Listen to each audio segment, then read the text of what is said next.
What's up, ladies and gentlemen? Happy Tuesday.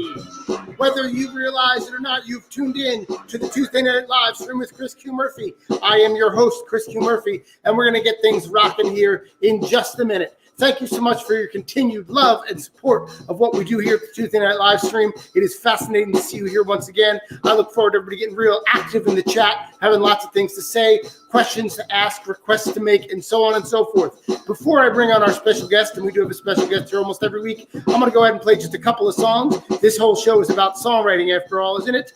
As you might or might not know, my name is Chris Q. Murphy, and I'm a songwriter here in Brooklyn, New York. And I write songs. That's what I do. That's who I am. So I'm going to play a couple songs for you before we get started. I hope everybody's feeling good out there. I hope everybody's feeling like it's a Tuesday, whatever the fuck that means in your world. Well, I got to center that circle. We got to make sure that we are supporting the right businesses. We're supporting businesses owned by women, owned by BIPOC people. I'm rocking my original Forever Lot hat here tonight. I got my Spunism official shirt. I think I officially became a brand ambassador this past week, so I'm excited to show off my wares. We'll talk more about that for later on. But first, let's go ahead and play a punky number to get this thing started. Close enough to in tune for the moment. 1, 2, 1, 2, 3. All right.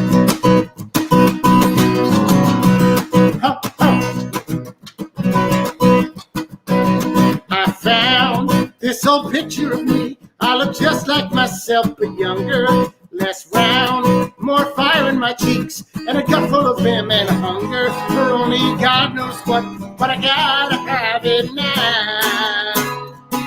Because my youth was the time when I made up my mind, when I thought I had it figured out, when I didn't know shit but was so full of it, but there wasn't any room for doubt. When I was young, I had it figured out. I wrote a poem out of everything. I sung each one flushed with passion. I stitched a press heart on the sleeve of the armor I had fashioned. A piss and vinegar, which I wore like cologne. Because my youth was the time when I made up my mind, when I thought I had it figured out, when I didn't know shit but was so full of it that there wasn't any room for doubt. When I was young, I had it figured out. Woo! And here's the introspective bridge part. Break it down, break it down, break it down, break it down. But at some point I grew up and I began to feel unsure. I kept on shining apples that had rotted to the core. Rose-tinted rearview mirror, please replace my old reflection to where it blocks out the morning sun, because I'm blind to new direction.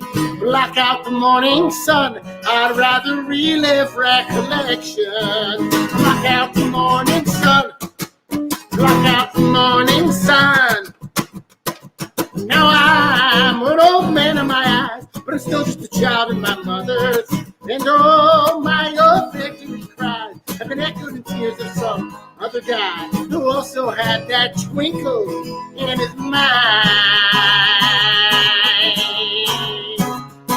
Because my youth was a time when I made up my mind, when I thought I had it figured out, when I didn't know shit but was so full of it, but there wasn't any room for doubt. When I was young, I had it figured out. Yeah, I thought I had it figured out. I guess I'll never have it figured out. Woo-hoo! Tuesday. Well, I gotta take this hat off. It's hot. Oh, look, my hairline's finally moving back a little bit. Makes perfect sense with the song I just played, because it is a song about getting old, which is something that I didn't worry about so much when I was older, but I'm so much younger then. I'm older than that now. Is that what somebody said? At least I can bend over and make things work. So check it out. I don't know if any other songwriters out there are participating with me, but I'm participating in a little thing called February Album Writing Month. It's one of these internet phenomena type things where you attempt to do a thing in a month that should take way more than an actual month. So in this case, we're talking about writing an entire album's worth of songs. They're calling that 14 songs.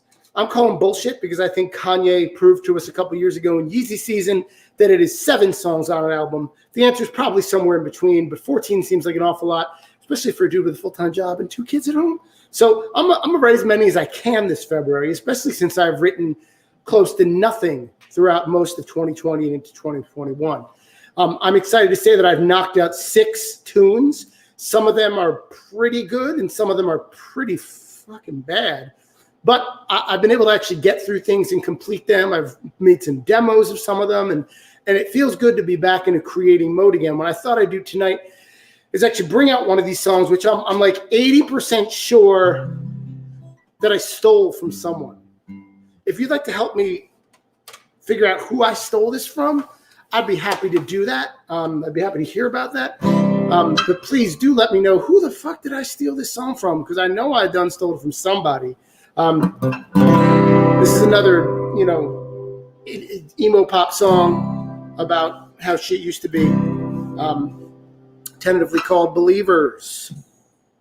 Sounds something like this. Let me turn this baby up. The drum beat makes it feel a little stronger. Here we go.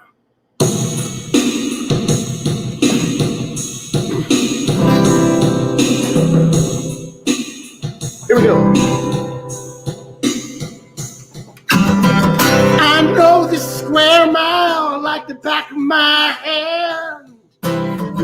Everything that happens here is holy and or grand. And the shouts and the doubts of the haters, they don't mean a thing to me. There's a preacher to the west, there's a doctor down south, and a man who makes electricity just by moving his mouth. They say my life has meaning, so they mean everything to me. But I don't know you, you don't know me. Yet somehow we're sure of who we're gonna be. Believers, believers, we're gonna be believers. Gonna be believers, gonna be believers, gonna be believers. We're believers.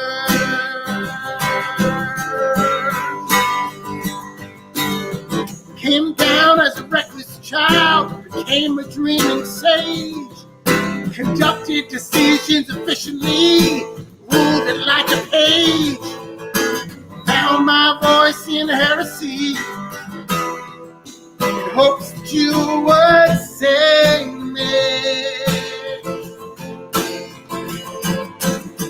And if you give me a boom bap beat, you know I'm gonna rock it. I got an orchestra right here in my pocket. These words, these melodies, they mean everything to me. Yet I don't know you and you don't know me.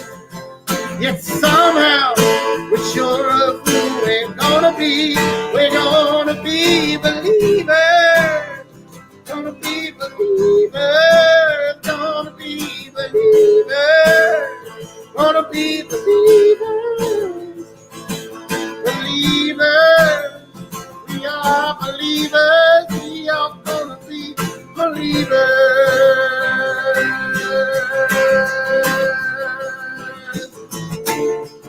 Better or worse, don't let down your guard. You clutch the faith like a victory, yet they control the cards. For better or worse, you better hold your ground. Don't leave this forever folding town.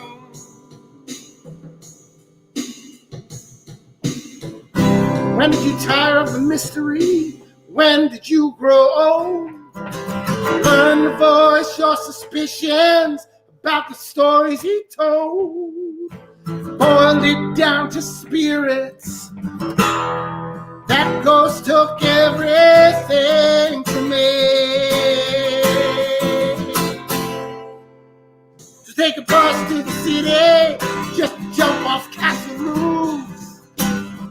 meditate on the battlefield. Do you think you found the truth?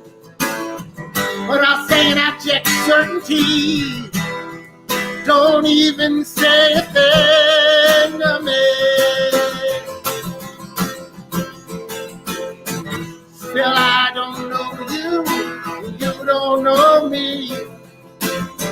Yet somehow I'm still sure of who I'm gonna be. I'm a believer, say a believer, I'm a believer, I'm a believer, I'm a believer.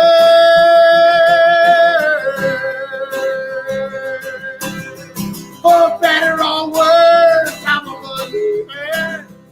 For better or worse, I'm a believer. A believer. A believer. A believer. A believer.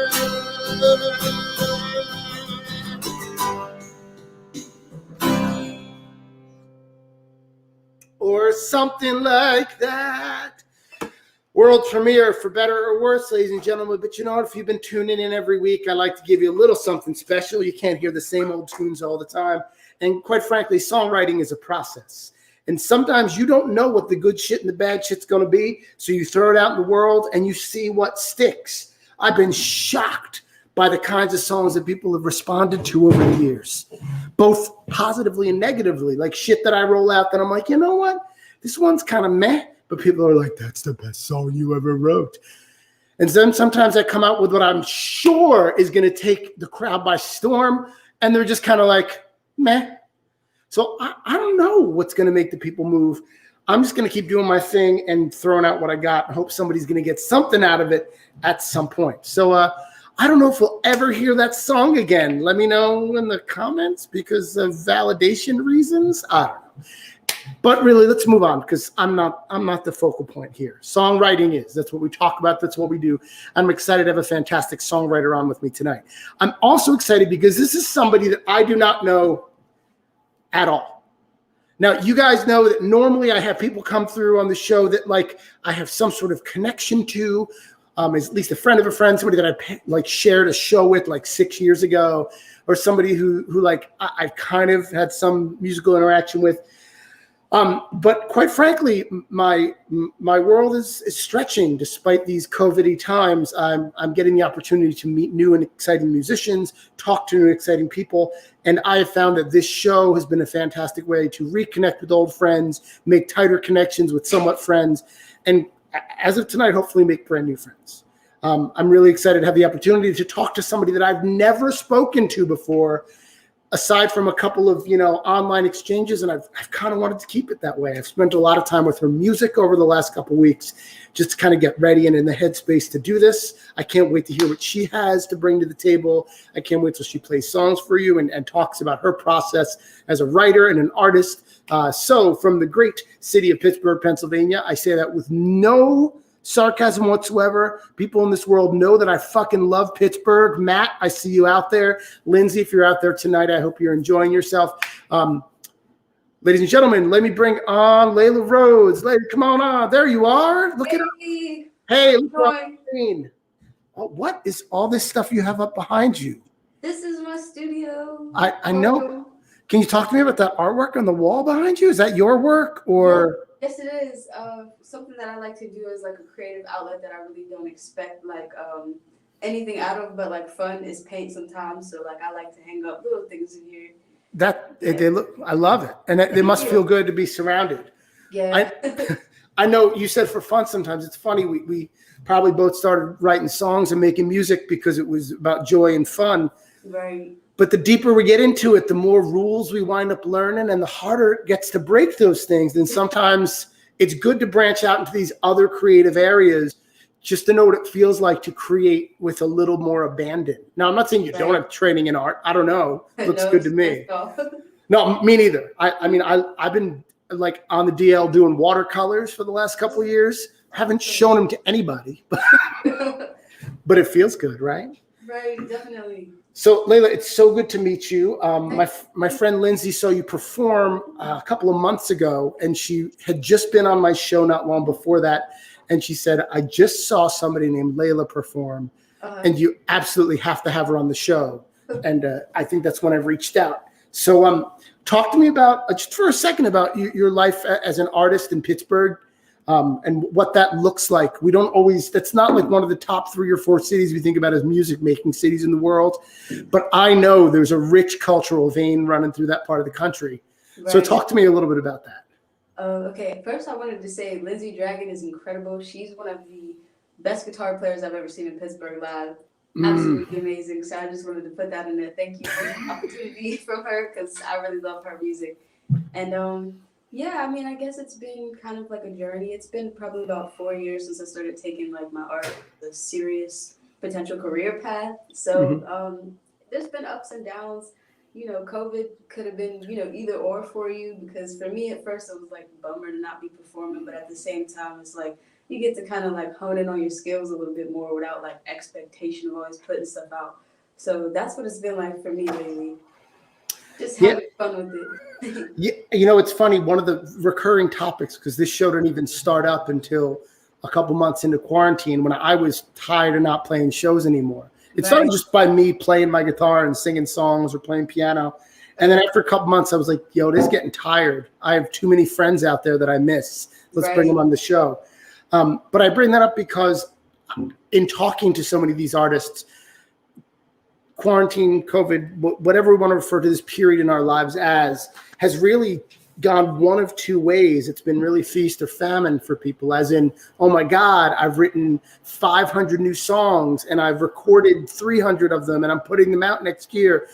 Or people that are like, I don't even want to look at my piano right now. It scares the shit out of me.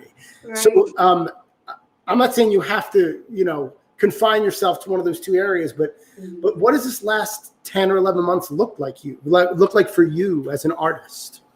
I feel like a lot of like introspective things. Like there's been like the ups and downs of like, man, I really miss performing, because that's like the best part of it for me, you know.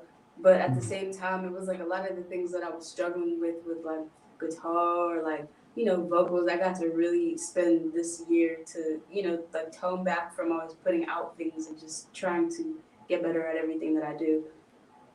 Awesome. And that's surely going to pay off when you can get out there and perform a little more. I know that you did an online performance a couple of nights ago. Yes. So you're getting out there a little bit, as much as we can. Right. You're going to perform with us tonight. One of the things you said in an email to me or a message earlier in the week was you found it interesting that some of the things that we've adapted to as artists in this last year are things that you think are going to be with us as artists forever. Like it's permanently going to change what making art looks like. I hadn't heard that from somebody before. Could you talk a little more about like where your mind is at with that? Yeah, I think for me personally, I just know like everyone who does create and does like perform, whether it's like music or art and stuff, we've all had to find a way around our usual ways of creating. So I feel like a lot of people who wouldn't have done live streams or stuff like that are getting more fans. Like, for example, I've never been able to draw in 1,000 people to a show physically, but like, you know, when it's online, you got all of those new listeners in different ways. So I feel like there's a lot of platforms and things that people like me weren't really utilizing before, that now, you know, you have that potential new revenue of online life. So that's a big part of it for me.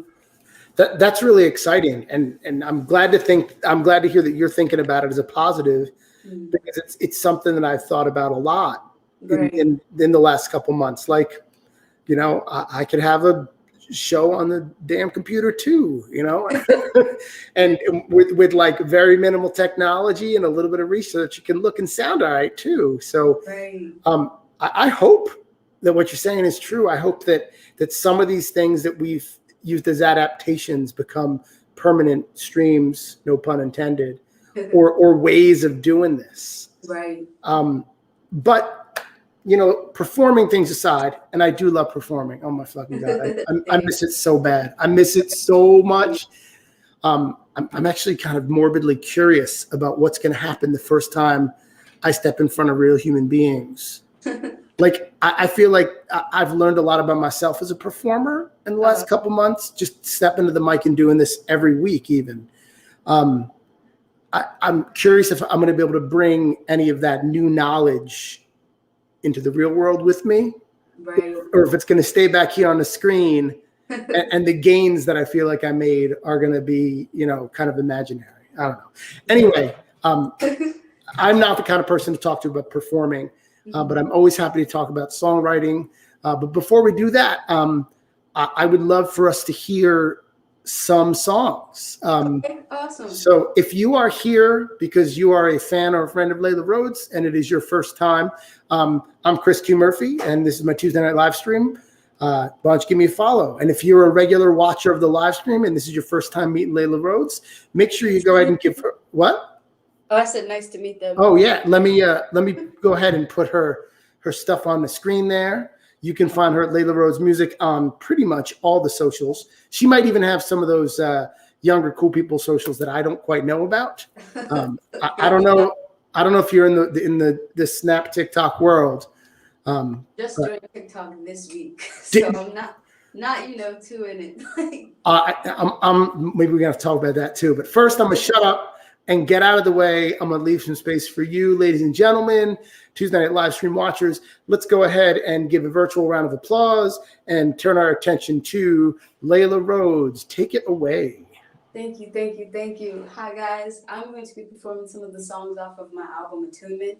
The first song that I'm going to start with is a song called Principles. That song actually just received radio play for the first time in Pittsburgh a couple of weeks ago. I'm very excited about it.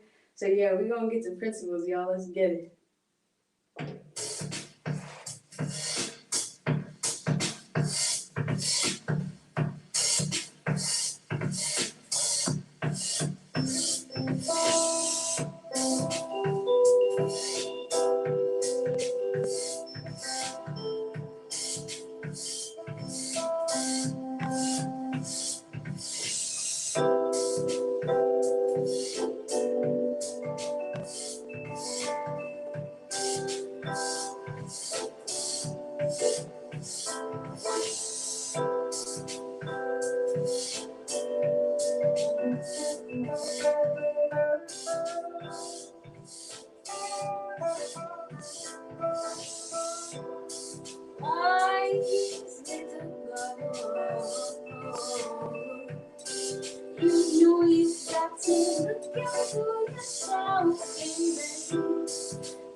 You want to live it, that means it's time to get your fit. You're from scratch, everything don't got to match all the time. You don't have to make it right, just speak out for your heart's worth. Even if they don't see it, and don't ever let go, 'cause I know my that is so of principles. 'Cause you think that I just should go, I'm gonna keep on fighting, yeah. I ain't letting go 'cause you let go. I'm just gonna keep on my phone. I'm just gonna keep rolling.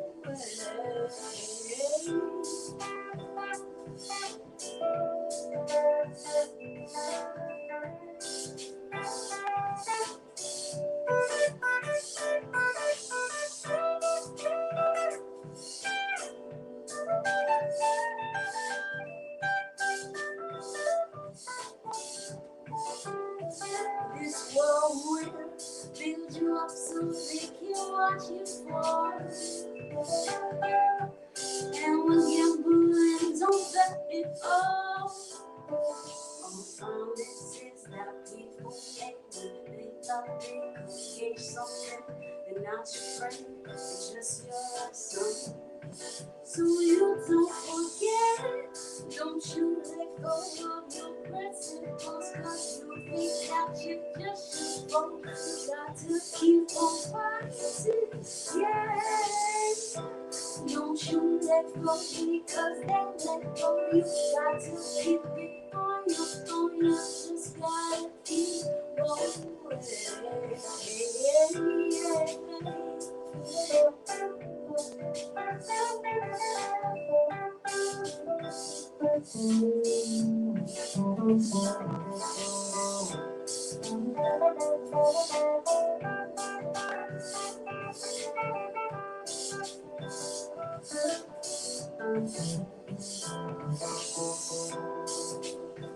Alright, thanks y'all. That's a song called Principles. That's on the album. You can check that out on all platforms right now. I'm Leila Rhodes. Thank you for tuning in. Alright, the next song I'm gonna play for y'all is a little bit more upbeat. It's a song called East Coast Blues, also off the same album. Let's get it.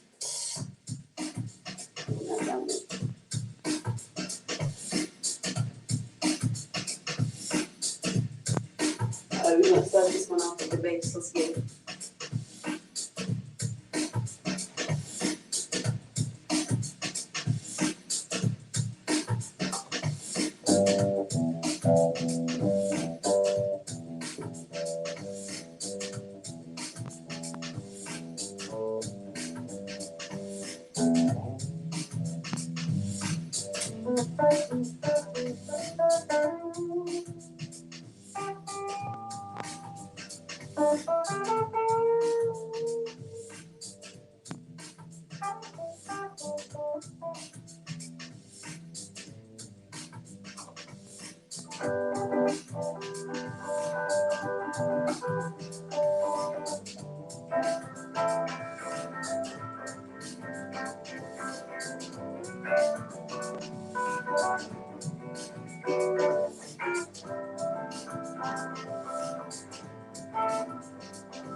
Everyone's on the way, track on the sun.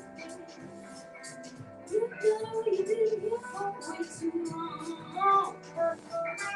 Waiting for yourself, trying to learn no song about the East Coast blues.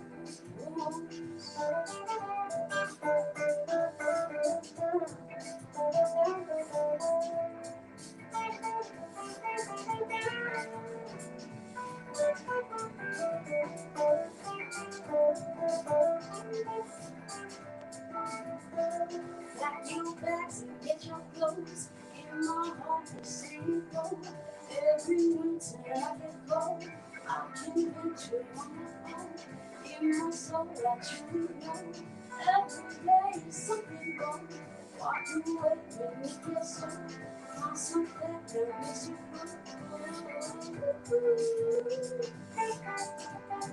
I know I got the East Coast blues. Where do we go? Oh,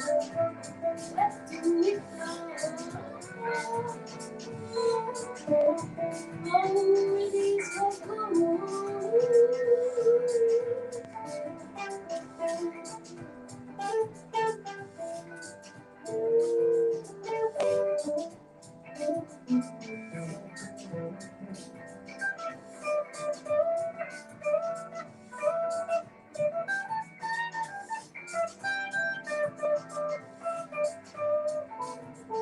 San Diego coming home.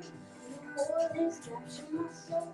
On the way to Chicago, take a plane to Mexico. If you feel it, let it flow. Get down, rhythm in your bones. Words whatever wanna flow. Ready for something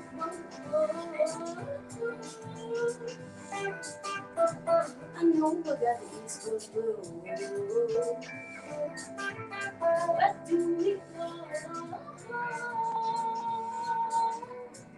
Oh, these Coast blues.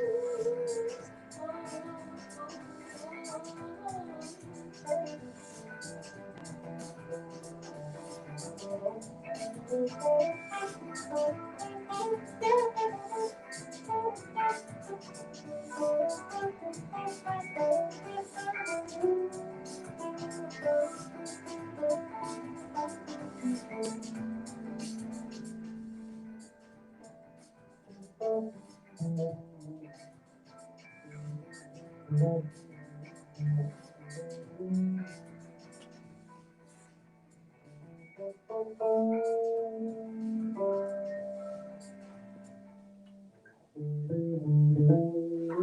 think so. That was East Coast Blues. That's gonna be my first two. I got one more song in the break for y'all, or after the break for y'all. Thank you guys for tuning in. I appreciate you. Leila Rhodes, ladies and gentlemen, give her a virtual round of applause. And what's up? Give her some love in the chat or whatever you do. Thank you, lovely people. Like she said, these things are all available online. If you want to go stream it right now, you can search on all the platforms for Leila Rhodes. If you want to go ahead and make sure a little money gets in her pocket for it, you should head on over to Bandcamp and buy it there. I dropped the link in the chat a little while ago. If you can wait till next Friday to buy this from Leila, every single penny you spend on that record is going to go in her pocket. Yes.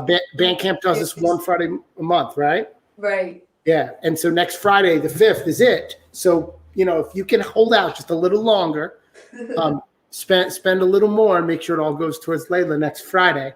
And the link's right there. Fantastic stuff. And I'm gonna nerd out in a big way here because I have a lot of questions about what I just saw. If I get too techie for the people at home, fuck you. I'm gonna ask my questions anyway. One of the things that appeals to me about Leila as a performer is something that not only I see her doing here tonight, but it's something I saw her doing. I think I saw it. She had it on her Facebook artist page maybe last week, but she was fucking around with some sampling. And I love that Leila is not afraid to and embraces the idea of letting some of these technological things inform the way she works and the way she writes.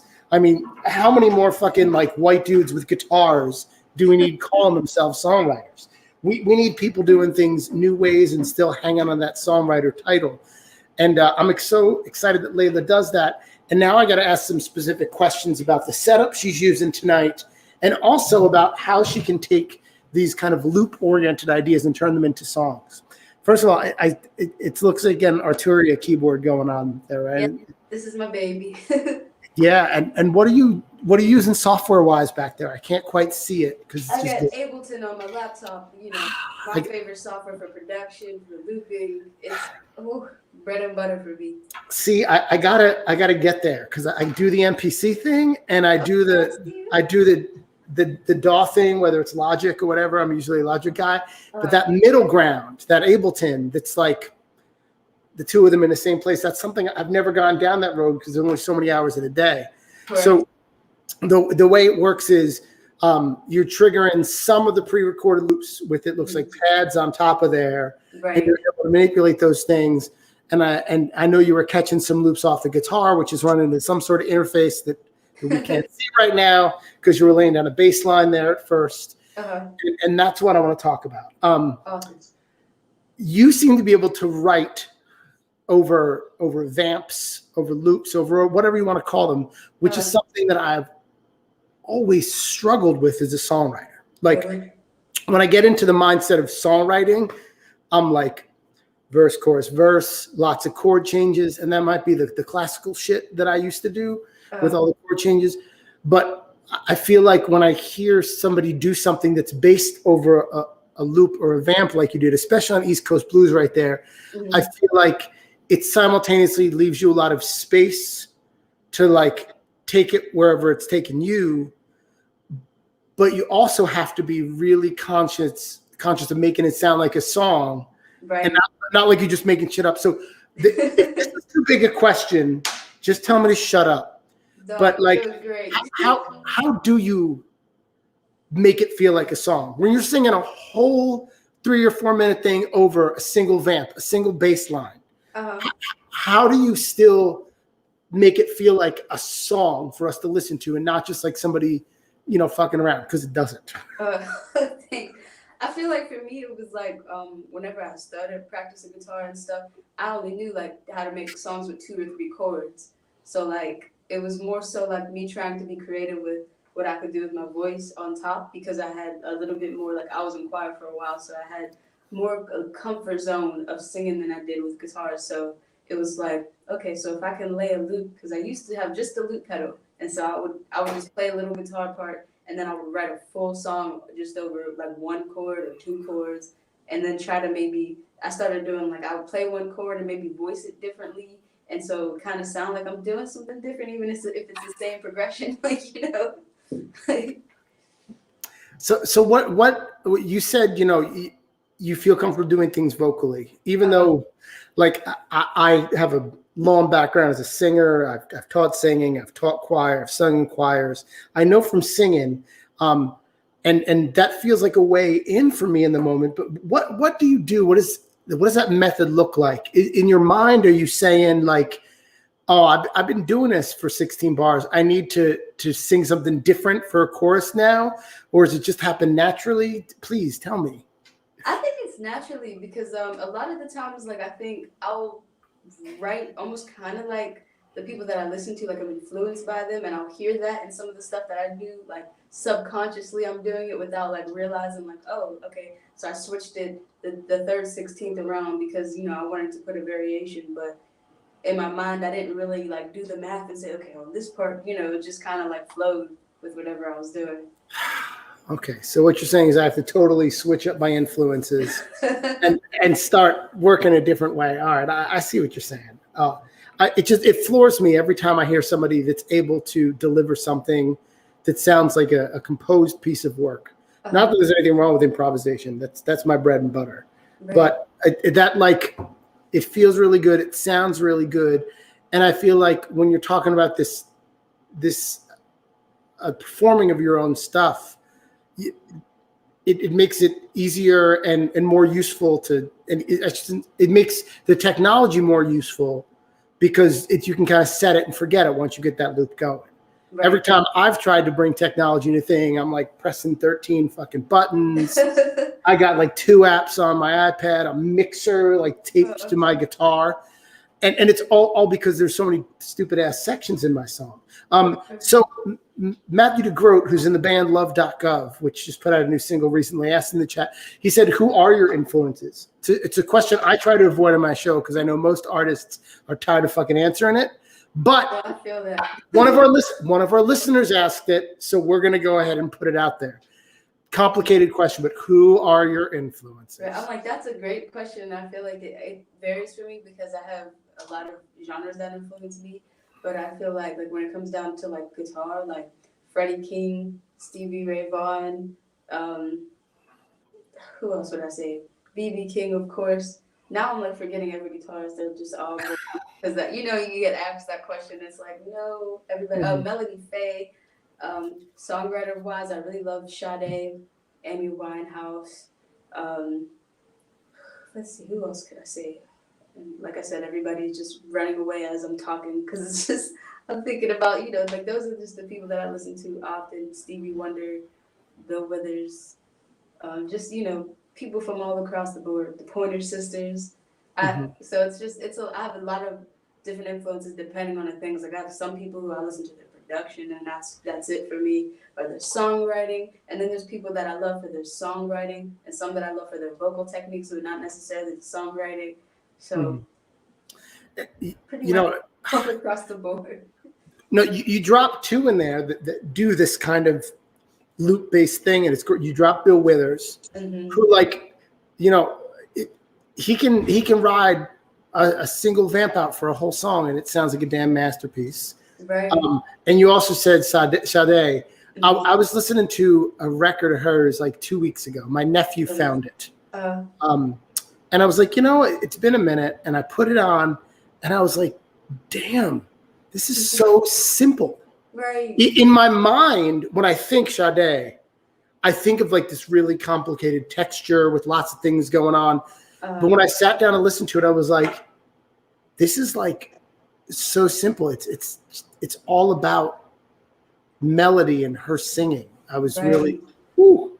Yeah, that's one of my favorite parts about her music is everything in the background. It's kind of like, it's vibey. It doesn't take too much, instrumentalization. Is that a word? Sure. Yeah, it doesn't take too much going on in the back to make a great song. So she's one of those people that helped teach me that. And then like Bill Withers, I watched an interview with him probably about 3 years ago, and it changed my guitar playing because he was saying you don't have to be a virtuoso to accompany yourself. And that was a big thing for me because I always thought I had to play like Jimi Hendrix, of course, another influence, but I had to play like him to make great music. Right. So people like that showed me that, you don't have to play the craziest licks in the world to make something that sounds awesome. That's good to remember. We get wrapped up in our own complications sometimes. Thank you for, Right. It's good to hear that. So I did see you doing, this is kind of part of the same conversation. I saw you doing some sampling and fucking around with that live on, I think you might have done it as a TikTok video, but you would put it up on your Facebook. Right. I forget, what were you sampling exactly? I forget. Oh, I did Ella Fitzgerald, That Dream a Little Dream of Me. Oh, yes. Yeah. So, and it's funny to hear, do I want to go in this direction? Do I want to talk about this? I'm thinking about it. We might go there. I'm not sure yet. But when we sample things, and I'm a low key beat maker. I don't tell anybody about this because nobody wants to hear my stuff. I have nowhere for it to go. But I got some heat. You just don't want to share it. I don't know. I think in some ways I like it better that I don't, because in my mind I can be a damn genius and I don't have to wait for anybody to tell me otherwise. I'm just gonna keep my beats to myself. But when we sample things, what we're really doing, in the words of Lewis Gates, is we're signifying on what our influences are and what our cultural touchstones are. Mm-hmm. And I think that there's a great responsibility in that, because we're trying to simultaneously nod to the audience, like, oh, look what I know, but still pay tribute to the artist that we're taking that sample from. Right. So Ella Fitzgerald is obviously a huge one, arguably one of the greatest vocal, maybe one of the top 3 or 4 American vocalists ever, period, full stop. Right. She wrote The Way We Sing. So when I saw you doing that, I thought about your record. I thought about the way your songs are composed, which is, traditional songwritery in some sense. Mm-hmm. And I was wondering, how does your experimenting with sampling specifically, or messing around with other sources, influence you when it comes to writing your own stuff completely from scratch? So you mean like whenever I sample, how do those things translate into what I do with no samples? Yeah, exactly. How where's the line between being a straight composer and being a composer that works with samples? I feel like for years I felt like I was in a production rut, because I was very stickler about not using samples, because I wanted to be I used to want to be a violinist. That was always my thing. I wanted to be a classical violinist, and I gave that up when I was 18. But I always wanted to compose. Everything had to be from my hand. I had to write the drums. I had to do everything.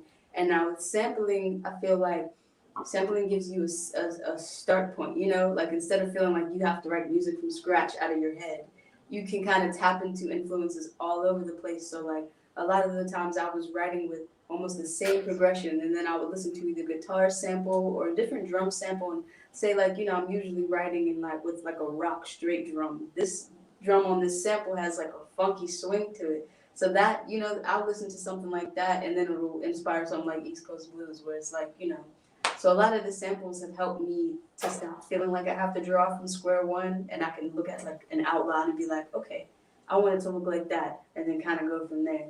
Oh, I love that. That's fantastic. Thanks. I'm definitely going to take a note there. Note to self. All right, that's really cool. So we were excited to hear you play 2 songs from your album before. Mm-hmm. Are you going to continue to play stuff off your album, or do you have some secrets in store? Either way is fine by me. I'm just excited to hear more stuff from you. Yes, I actually was only able to prepare one more song. So okay. The next song is another one off of my album. It's called In the Dark. Okay. In the process of doing a live version of some of the songs off of the album, and this is going to be one of those ones that kind of takes on a new life when it's with the band, which your band is crazy good too. Yeah, they're incredible. They're very inspiring. Dude, they sounded so good. So good. You so much. Yo, Yeah, that's why I reached out. I was like, "Are you bringing a band on the show?" Because I love it. It was. It's exciting for me. I actually have somebody that's trying to bring a band on in a couple months, and like I'm kind of excited. Anyway, so why another time we just had the show and I don't want to overwhelm them, so I was like I could just do a little loop right quick. Okay. Well, let me go ahead and once again, I want to get your socials up on here so people can make sure to follow you. We got some of our regular watchers tuning in tonight from Brooklyn, New York, from California, and from Indianapolis. I got Pittsburgh people out there. So, yep.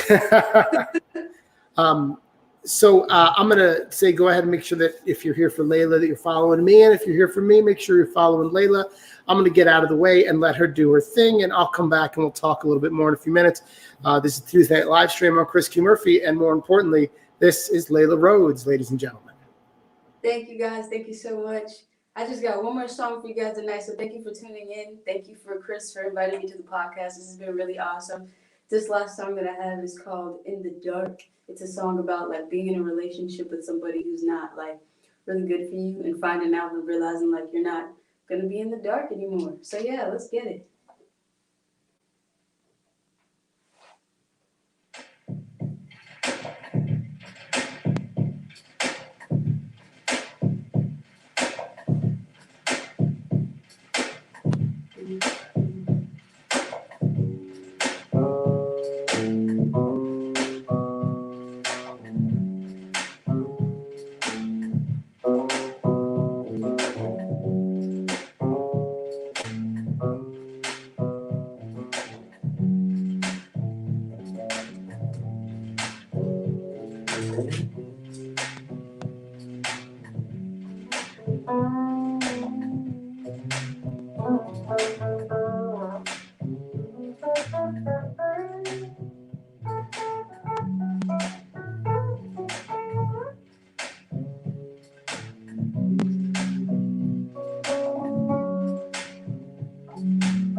I tried to fold it on this bass line, but we're gonna rock on this. Let's get it.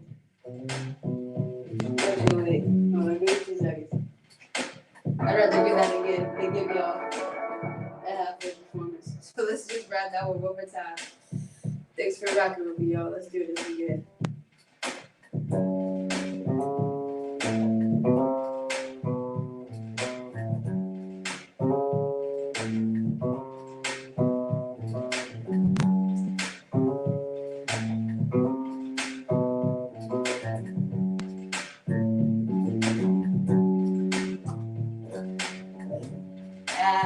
There it is.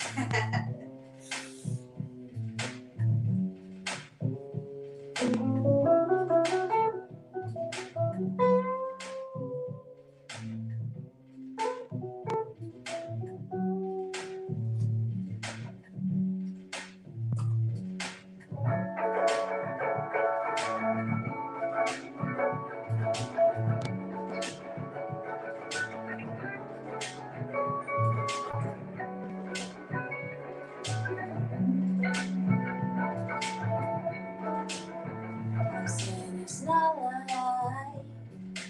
You would come in and play your role, looking like a good guy.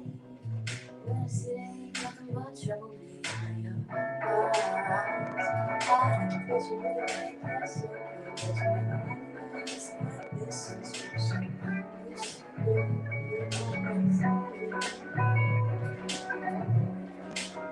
Yeah, I'm folding on this loop. I'm sorry. Wait, let's get this together. Goodness.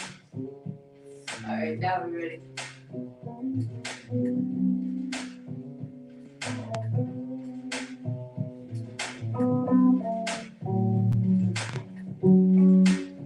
Let's do it.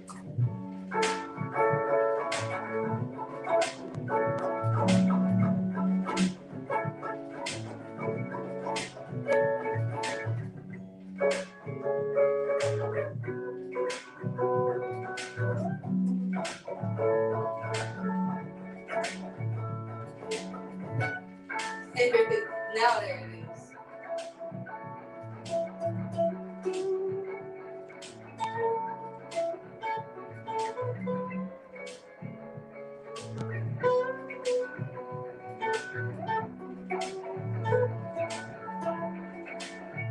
I'm saying it's not right.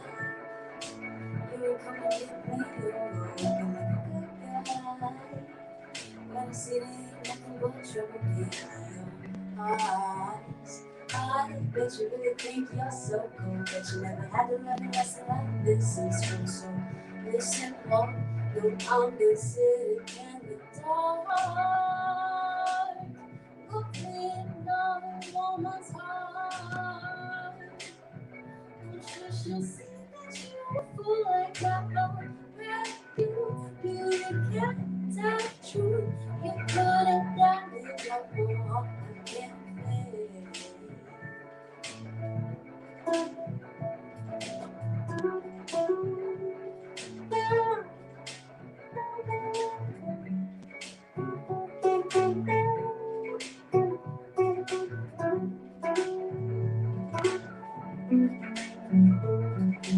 Baby, did you ever stop to think that just baby? You can take some time to fix these scars, steady breaking everything you touch. You're never good.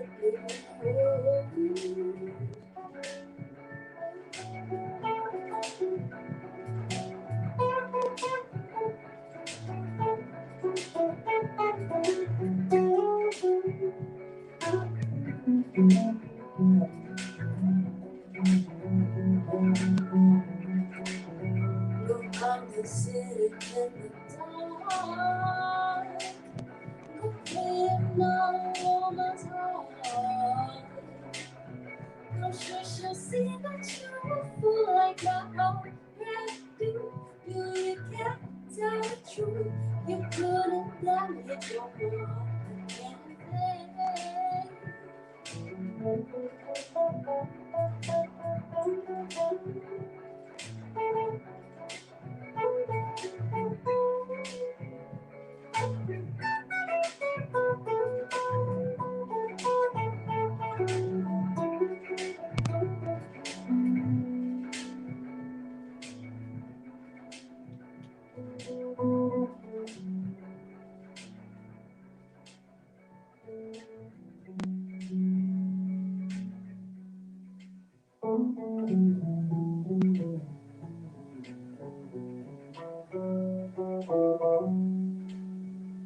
All right. Thanks, y'all, for sticking with me through that, because whoa. No, that was awesome. Thanks. I love seeing how the sausage gets made, as they say. Seriously. Right. I love the process. I mean, Thanks. That's what we're here for, to talk through it and see how it works from the inside out. They can hear the whole big deal on the record, right? Right. They come to see it a little different when they come to see it live, and that's really true. cool. I probably so better live than that, because I don't know. That was pretty awesome, if you ask me. Killer vocal on that song. And I want to make sure that everybody knows that they can indeed get all of this stuff on Leila's album Attunement over at leilarhodes.bandcamp.com. Just so you're not confused when you get over there. If you Google it because you can't exactly remember what you were looking for, let me go ahead and just pull up what it looks like on the Bandcamp page. Let's see. Oh, there we go. So if you get over to Bandcamp, the album's called Attunement. You can also find it wherever you stream music usually. But this is where I'm going to recommend you get it, only because more money's going to go into Leila's pocket for writing these songs. Yes, I will say, speaking of money, Leila and all of my guests agree to come on the show out of the goodness of their hearts. At some point, I would love to be able to offer my artists a guarantee.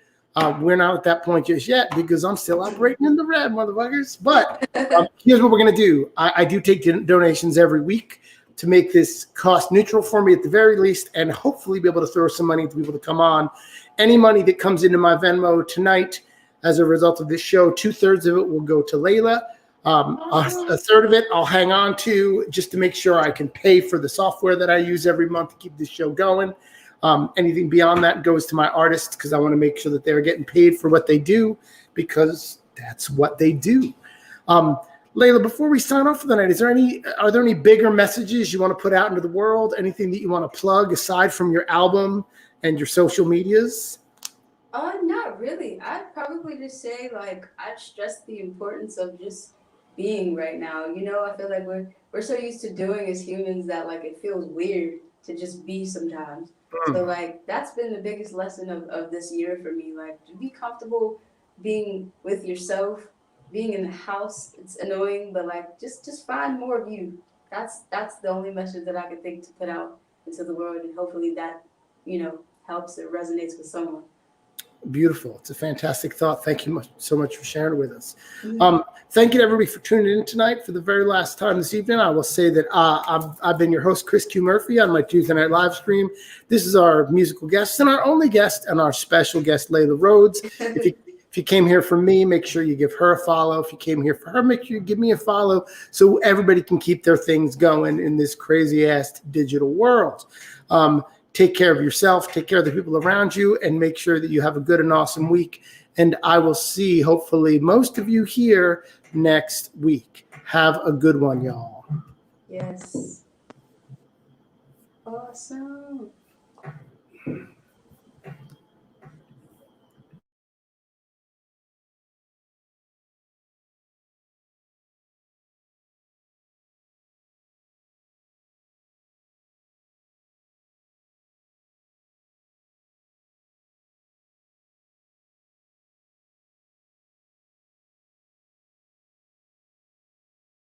Don't go anywhere just yet. Hang out for 1 second.